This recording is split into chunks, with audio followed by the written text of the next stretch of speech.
ನಮಸ್ಕಾರ. ಉತ್ತರ ಕರ್ನಾಟಕ ನ್ಯೂಸ್ನ ಬೀದರ್ ನ್ಯೂಸ್ ರೌಂಡಪ್ಗೆ ಸ್ವಾಗತ. ನಾನು ಹನುಮಂತ್ ದೇಶ್ಮುಖ್. ಬನ್ನಿ ಕ್ವಿಕ್ ಆಗಿ ನೋಡೋಣ ಈ ಕ್ಷಣದ ಪ್ರಮುಖ ಸುದ್ದಿಗಳನ್ನ.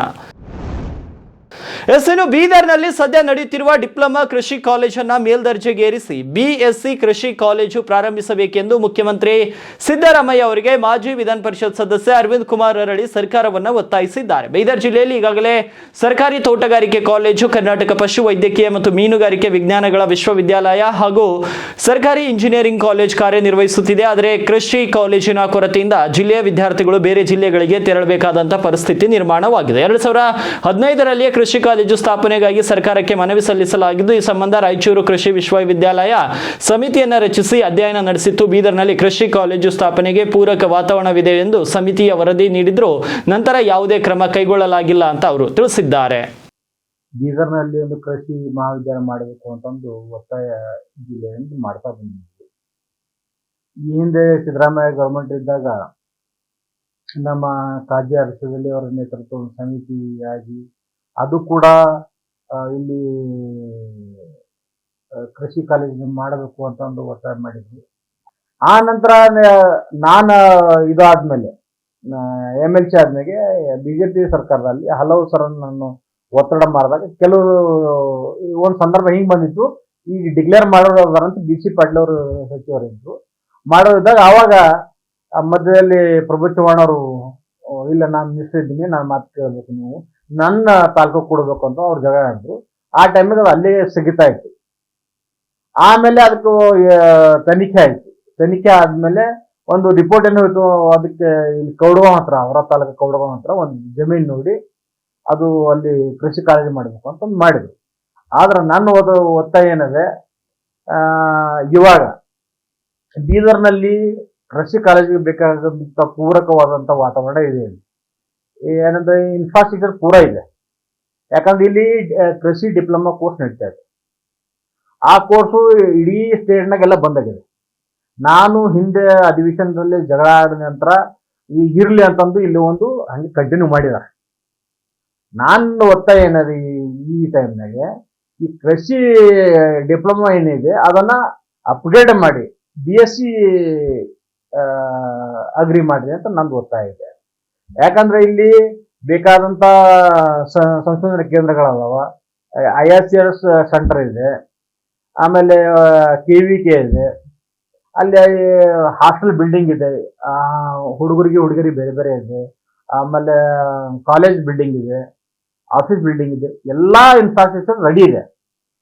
ಏನಿಲ್ಲ ಅದಕ್ಕೆ ಇದ್ದದ್ದ ಡಿಪ್ಲೊಮಾ ಕಾಲೇಜನ್ನ ಅಪ್ಗ್ರೇಡ್ ಮಾಡ್ಕೊಡೋದು, ಅದಕ್ಕೆ ಅಪ್ಗ್ರೇಡ್ ಮಾಡ್ರಿ ಅಂತ ನಾನು CM ಅವರಿಗೆ, ಯಾಕಂದ್ರೆ 2010ರಿಂದ ಬೇಡಿಕೆ ನಮ್ಮ ಬೀದರ್ ಜಿಲ್ಲೆ.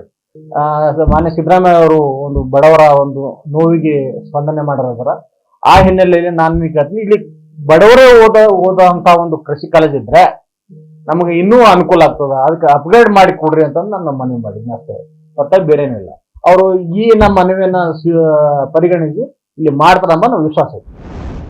ಪ್ರತಿ ವರ್ಷದಂತೆ ಈ ವರ್ಷವೂ ಕೂಡ ಬೀದರ್ ಜಿಲ್ಲೆಯಲ್ಲಿ ಕುಡಿಯುವ ನೀರಿನ ಸಮಸ್ಯೆ ಮುಂದುವರೆದಿದೆ. ಬೀದರ್ ಜಿಲ್ಲೆಯ ಗಡಿ ತಾಲೂಕುಗಳಾದ ಔರಾದ್, ಕಮಲ್ನಗರ್, ಭಾಲ್ಕಿ ತಾಲೂಕಿನಲ್ಲಿ ಕುಡಿಯುವ ನೀರಿನ ಸಮಸ್ಯೆ ಉಂಟಾಗಿದ್ದು ಜನರು ನೀರಿಗಾಗಿ ಪರದಾಡುವಂತಹ ಪರಿಸ್ಥಿತಿ ನಿರ್ಮಾಣವಾಗಿದೆ. ಜಿಲ್ಲೆಯಲ್ಲಿ ಸುಮಾರು 60 ಗ್ರಾಮಗಳಲ್ಲಿ ಬೀದರ್ ಜಿಲ್ಲಾಡಳಿತ ಹಾಗೂ ಜಿಲ್ಲಾ ಪಂಚಾಯತ್ನಿಂದ ಜನರಿಗೆ ನೀರಿಗೆ ಸಮಸ್ಯೆ ಆಗದಂತೆ 60 ಗ್ರಾಮಗಳಲ್ಲಿ ಕೂಡ ಪರ್ಯಾಯ ಕುಡಿಯುವ ನೀರಿನ ವ್ಯವಸ್ಥೆಯನ್ನು ಮಾಡಲಾಗಿದೆ. ಸುಮಾರು 14 ಗ್ರಾಮಗಳಲ್ಲಿ ನೀರಿನ ಟ್ಯಾಂಕರ್ ಮೂಲಕ ಕುಡಿಯುವ ನೀರನ್ನು ಒದಗಿಸಲಾಗ್ತಾ ಇದೆ. 51 ಗ್ರಾಮಗಳಲ್ಲಿ ಬೋರ್ವೆಲ್ ಮೂಲಕ ನೀರನ್ನು ನೀಡಲಾಗ್ತಾ ಇದೆ. ಜಿಲ್ಲೆಯ ಜನರು ಕುಡಿಯುವ ನೀರಿನ ಸಮಸ್ಯೆ ಉದ್ಭವಿಸಿದರೆ ಸಂಬಂಧಪಟ್ಟ ಗ್ರಾಮ ಪಂಚಾಯತ್ ಮತ್ತು ತಾಲೂಕು ಪಂಚಾಯತ್ ಅಧಿಕಾರಿಗಳನ್ನು ಸಂಪರ್ಕಿಸಿದ 24 ಗಂಟೆ ಒಳಗಡೆ ನೀರನ್ನು ಒದಗಿಸಲಾಗುವುದು ಅಂತ ಬೀದರ್ನ ಜಿಲ್ಲಾ ಪಂಚಾಯತ್ ಮುಖ್ಯ ಕಾರ್ಯನಿರ್ವಾಹಕ ಅಧಿಕಾರಿಗಳಾದ ಡಾಕ್ಟರ್ ಗಿರೀಶ್ ಬದೋಲೆ ಅವರು ತಿಳಿಸಿದ್ದಾರೆ. ಎಲ್ಲರಿಗೂ ನಮಸ್ಕಾರ. ಈಗ ನಮ್ಮ ಜಿಲ್ಲೆಯಲ್ಲಿ ಸುಮಾರು 60 ಹಳ್ಳಿಯಲ್ಲಿ ಕುಡಿಯುವ ನೀರಿನ ಸಮಸ್ಯೆ ಆಗ್ತಾ ಇದೆ. ಅದಕ್ಕೆ ನಾವು ತಕ್ಷಣವೇ 24 ಗಂಟೆಗಳಲ್ಲಿ ಸೂಕ್ತ ಕ್ರಮ ವಹಿಸ್ತಾ ಇದ್ದೀವಿ. ಮಾನ್ಯ ಜಿಲ್ಲಾ ಉಸ್ತುವಾರಿ ಸಚಿವರು ಕೂಡ ಪದೇ ರಿವ್ಯೂ ಮಾಡ್ತಾ ಇದ್ದಾರೆ. ಅವರ ನಿರ್ದೇಶನದಂತೆ ನಾವು ಎಲ್ಲ ಹಳ್ಳಿಗಳಲ್ಲಿ 24 ಗಂಟೆಗಳಲ್ಲಿ ಸೂಕ್ತ ನೀರಿನ ವ್ಯವಸ್ಥೆ ಮಾಡ್ತಾ ಇದ್ದೀವಿ. ನಮ್ಮಲ್ಲಿ ಸುಮಾರು 60 ಹಳ್ಳಿಯಲ್ಲಿ 14 ಹಳ್ಳಿಯಲ್ಲಿ ಟ್ಯಾಂಕರ್ ಮೂಲಕ ನೀರು ಸರಬರಾಜು ಮಾಡ್ತಾ ಇದ್ದೀವಿ.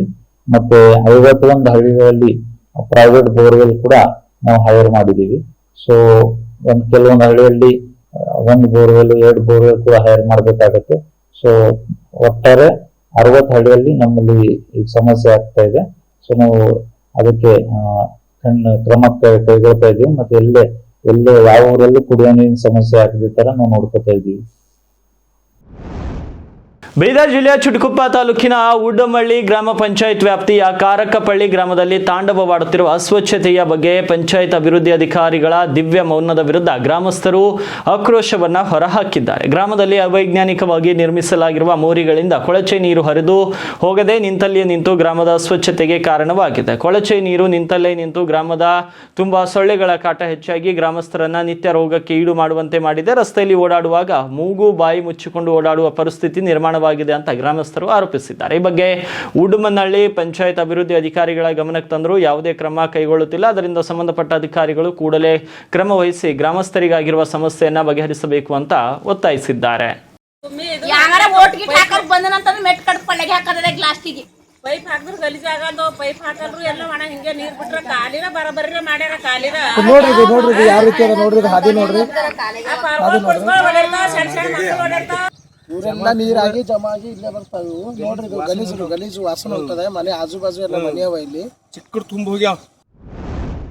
ಬೀದರ್ ಜಿಲ್ಲೆಯ ಬಸವ ಕಲ್ಯಾಣ ನಗರದಿಂದ ಹಲವು ಗ್ರಾಮಗಳಿಗೆ ಸಂಪರ್ಕ ಕಲ್ಪಿಸುವಂತಹ ಮುಖ್ಯ ರಸ್ತೆಗಳಲ್ಲಿ ಬೀದಿ ದೀಪಗಳು ಉರಿಯುತ್ತಿಲ್ಲ. ಇದರಿಂದ ಸಾರ್ವಜನಿಕರು ಮತ್ತು ವಾಹನ ಸವಾರರು ಆತಂಕದಲ್ಲಿ ಓಡಾಡುವಂತಹ ಪರಿಸ್ಥಿತಿ ನಿರ್ಮಾಣವಾಗಿದೆ. ಹಲವು ತಿಂಗಳುಗಳಿಂದ ಬಸವ ಕಲ್ಯಾಣ ನಗರದಿಂದ ಫರ್ದಾಪುರ ಗ್ರಾಮಕ್ಕೆ ಸಂಪರ್ಕ ಕಲ್ಪಿಸುವ ಮುಖ್ಯ ರಸ್ತೆ, ಮೋರಂಡಿ ಗ್ರಾಮಕ್ಕೆ ಸಂಪರ್ಕಿಸುವಂತಹ ರಸ್ತೆಗಳಲ್ಲಿ ಬೀದಿ ದೀಪಗಳು ಉರಿಯದ ಕಾರಣ ಇಲ್ಲಿನ ವಾಹನ ಸವಾರರು ಹಾಗೂ ಪಾದಚಾರಿಗಳು ಭಯದಲ್ಲಿ ಓಡಾಡುವ ಪರಿಸ್ಥಿತಿ ನಿರ್ಮಾಣವಾಗಿದ್ದು ಈ ಪ್ರದೇಶ ಸಂಪೂರ್ಣ ಕತ್ತಲುಮಯವಾಗಿದೆ.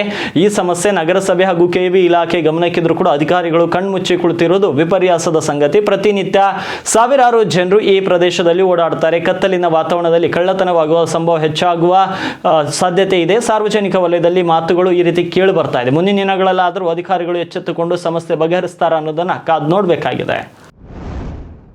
ಚಿಟಗುಪ್ಪ ತಾಲೂಕಿನ ಬೋರಳ ಗ್ರಾಮದಲ್ಲಿರುವಂತಹ ಚರಂಡಿಗಳಲ್ಲಿ ಕಸ ಕಂಟಿ ಬೆಳೆದು ಕೊಳಚೆ ನೀರು ಹರಿದು ಹೋಗದೆ ಕಾರಣ ಗ್ರಾಮದ ತುಂಬಾ ದುರ್ನಾಥ ಹರಡಿದೆ ಹಾಗೂ ಗ್ರಾಮಸ್ಥರನ್ನ ರೋಗಕ್ಕೆ ತುತ್ತಾಗುವಂತೆ ಮಾಡಿದೆ. ಈ ಬಗ್ಗೆ ಅಧಿಕಾರಿಗಳ ಗಮನಕ್ಕೆ ತಂದರೂ ಯಾವುದೇ ಕ್ರಮ ಕೈಗೊಳ್ಳುತ್ತಿಲ್ಲ ಅಂತ ಗ್ರಾಮಸ್ಥ ಮಾರುತಿ ಆಕ್ರೋಶವನ್ನು ಹೊರಹಾಕಿದ್ದಾರೆ. ಬೋರಳ ಗ್ರಾಮದಲ್ಲಿರುವ ಚರಂಡಿಗಳು ಸಂಪೂರ್ಣವಾಗಿ ಅವ್ಯವಸ್ಥೆಯಿಂದ ಕೂಡಿದ್ದು ಚರಂಡಿ ಸ್ವಚ್ಛಗೊಳಿಸುವ ಬಗ್ಗೆ ಮೀನ್ಕೆರೆ ಪಂಚಾಯತ್ ಅಭಿವೃದ್ಧಿ ಅಧಿಕಾರಿಗಳಿಗೆ ಅದೆಷ್ಟೇ ಬಾರಿ ಮನವಿ ಮಾಡಿದರೂ ಸ್ವಚ್ಛತಾ ಕಾರ್ಯ ಕೈಗೊಳ್ಳುವಂತೆ ಸೂಚನೆ ನೀಡುತ್ತಿಲ್ಲ. ಈ ಬಗ್ಗೆ ಚಿಟಗುಪ್ಪ ಇಒ ಅವರಿಗೂ ಕೂಡ ಮನವಿ ನೀಡಿದರೂ ಯಾವುದೇ ರೀತಿಯ ಸ್ಪಂದನೆ ದೊರೆಯುತ್ತಿಲ್ಲ. ಚರಂಡಿಗಳ ಈ ಕೆಟ್ಟ ಪರಿಸ್ಥಿತಿಯಿಂದಾಗಿ ಕೆಲವೆಡೆ ಕುಡಿಯುವ ನೀರಿನ ಟ್ಯಾಂಕರ್ನ ಸುತ್ತ ಈ ಕೊಳಚೆ ನೀರು ತುಂಬಿ ಹೋಗಿದೆ. ಗ್ರಾಮದ ತುಂಬಾ ದುರ್ನಾತ ತುಂಬಿ ಹೋಗಿದೆ. ಅದರಿಂದ ಸಂಬಂಧಪಟ್ಟ ಅಧಿಕಾರಿಗಳು ಕೂಡಲೇ ಗ್ರಾಮಕ್ಕೆ ಭೇಟಿ ನೀಡಿ ಈ ಒಂದು ಸಮಸ್ಯೆ ಬಗೆಹರಿಸಬೇಕು ಅಂತ ಮಾರುತಿ ಅವರು ಆಗ್ರಹಿಸಿದ್ದಾರೆ. ಬೋರಳ ಗ್ರಾಮದಲ್ಲಿ ಸ್ವಚ್ಛತೆ ಎಂಬುದು ಪೂರ ಹದಗೆಟ್ಟು ಹೋಗ್ಯದ. ಮೂರಿ ನೀರುಗಳು, ಖಾಲಿ ನೀರುಗಳೆಲ್ಲ ಕುಡಿಯುವಂಥ ನೀರಿನಲ್ಲಿ ಮಿಕ್ಸ್ ಆಗ್ಲತ್ತವ. ಸ್ವಚ್ಛತೆ ಎಂಬುದು ಬಿಲ್ಕುಲ್ ಇಲ್ಲ. ಎಷ್ಟೋ ಜನ ಉರಿ ಜ್ವರಗಳು ಬಂದು ಬೇಮರ್ ಬೀಳತ್ತಾರ. ಪಿ ಡಿ ಒಗೆ ಹೋಗಿ ನಾವು ಲೆಟ್ರ್ ಕೊಟ್ಟಿದ್ದೆವು. 1 ತಿಂಗಳು 6 ದಿವಸ ಆಯ್ತು. ಇನ್ನು ಅವ್ನು ಖಾಲಿ ಮಾಡಿದ್ದೇನೆ ಅಂತಾನೆ. ಮತ್ತು ಸಿ ಒ ಅವ್ರ ಬಳಿಗೂ ನಾವು ಬಂದಿದ್ದೆವು. ಸುಮಾರು ಸಲ ಬಂದು ಭೇಟಿಯಾಗಿದ್ದೇವೆ. ಅವ್ರು ಕೂಡ ನಾವು ಮಾಡ್ತಾರಂತಾರೆ. ಇವು ಅಂತೂ ಫೋನೇ ಎಬ್ಸಲ್ಲ ಟೋಟಲಿ. ಅದಕ್ಕಾಗಿ ಎಷ್ಟು ಸಲ ನಾವು ಬಂದರೂ ರೆಸ್ಪಾನ್ಸ್ ಇಲ್ಲ. ಪೂರ ಗ್ರಾಮದ ಸ್ವಚ್ಛತೆ ಎಂಬುದು ಪೂರ ಹಾಳಾಗಿ ಹೋಗ್ಯದ. ಬ್ಯಾಸ್ಗೆ ಸಮಯದಲ್ಲಿ ಕುಡಿಲಾಗ ನೀರು ಸಿಗಲ್ಲ.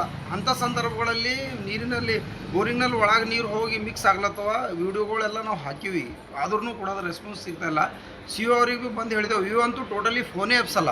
ಅದಕ್ಕಾಗಿ ಒಂದು ವೇಳೆದು ಸರಿಯಾಗಿ ಅಲ್ಲಿಂದ ನಮ್ಮ ಗ್ರಾಮ ಸ್ವಚ್ಛತೆ ಸರಿಯಾಗಿ ಮಾಡಲಿಲ್ಲ ಅಂತಂದ್ರೆ ಅಲ್ಲಿ ಪಂಚಾಯತ್ ಮುಂದೆ ನಾವು ಟೆಂಟ್ ಹಾಕಿ ಸ್ಟ್ರೈಕ್ ಮಾಡ್ತೇವೆ. ಮತ್ತು ಪಿ ಡಿ ಒಗೆ ಏನು ಮಾಡಬೇಕು ಅಂತಂದ್ರೆ ಇಂಥ ನಾಲ್ಕು ಕೆಲಸ ಮಾಡೋರಿಗೆ, ಏನು ಕೆಲಸ ಮಾಡಲ್ದೇ ಬರೋರಿಗೆ, ಡ್ಯೂಟಿ ಮೇಲೆ ಎಡಬಾರ್ದವರಿಗೆ ಸಸ್ಪೆಂಡ್ ಮಾಡಾಕಬೇಕು. ಒಳ್ಳೆ ಕೆಲಸ ಮಾಡುವಂಥ ಅಧಿಕಾರಿಗಳಿಗೆ ಗ್ರಾಮಕ್ಕೊಂದು ಪಿ ಡಿ ಒ ಆಗಿ ಆಯ್ಕೆ ಮಾಡ್ತಂದು ಇಡಬೇಕು ಎಂಬುದು ನಮ್ಮದೊಂದು ಹೇಳುವಿಕೆ.